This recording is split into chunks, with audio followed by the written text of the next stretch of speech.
Hamas says it's ready to begin talks immediately on a US-backed proposal for a 60-day ceasefire in Gaza.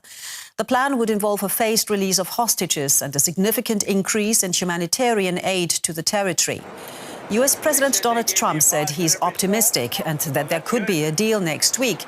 He's been pushing both sides for an end to the war. Israeli Prime Minister Benjamin Netanyahu is due to travel to Washington for talks on Monday.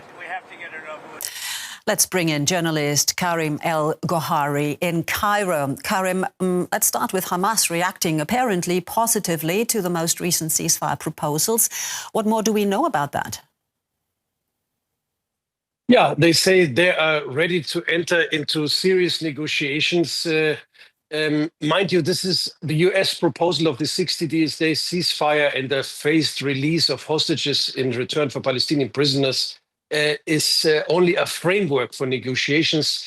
Hamas reacted positively to that, but there are, of course, still a lot of sticking points. As always, Hamas wants to have guarantees that the war will not resume. They fear that the same thing as last time in January will happen, that there is a ceasefire, then there will be an exchange of hostages and Palestinian prisoners, and then the Israeli army will resume the war. They don't want this to happen again. The other thing that is discussed, this proposal, of course, also includes a partial withdrawal of the Israeli army from the north and the south of the Gaza Strip. And here, of course, it's about the details. When, where is this going to happen? That's one of the sticking points. And the last one is, of course, the US proposal talks about that when there is a ceasefire, there is going to be a sufficient quantity of aid coming in, mainly by the UN and by the Red Cross. And so the question will be, what is a sufficient amount of aid? And the Hamas demands a complete closing of the so-called Gaza Humanitarian Foundation 8 points, where we see that a lot of people are shot at in the last weeks. So a lot will depend on how these negotiations will go. That will start immediately, but also on the upcoming meeting of Trump and Netanyahu in Washington. The main point here will be, will Trump be ready for a permanent end of the war?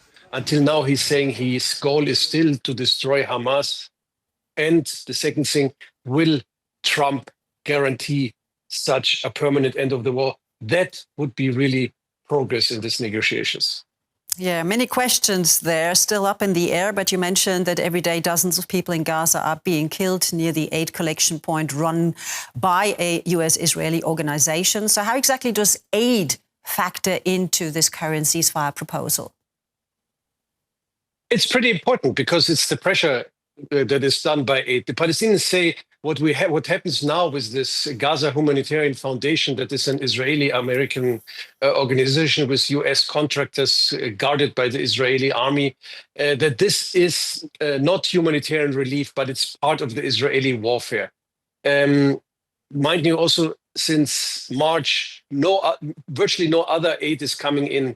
There's not one parcel that came in from Egypt since last March. So this, together with the increased bombing campaign of the last days, is of course designed to put pressure on Hamas. On the other hand, the pictures and stories that coming out on Gaza and this desperation we are seeing, and this is slowly turning also into a Israeli PR disaster, especially with soldiers and US contractors on this at this GHF points, saying that there's some kind of whistleblowers talking about what's happening there. This Israeli army is shooting at the aid seekers, that the US contractors are shooting at the aid seekers unprovoked.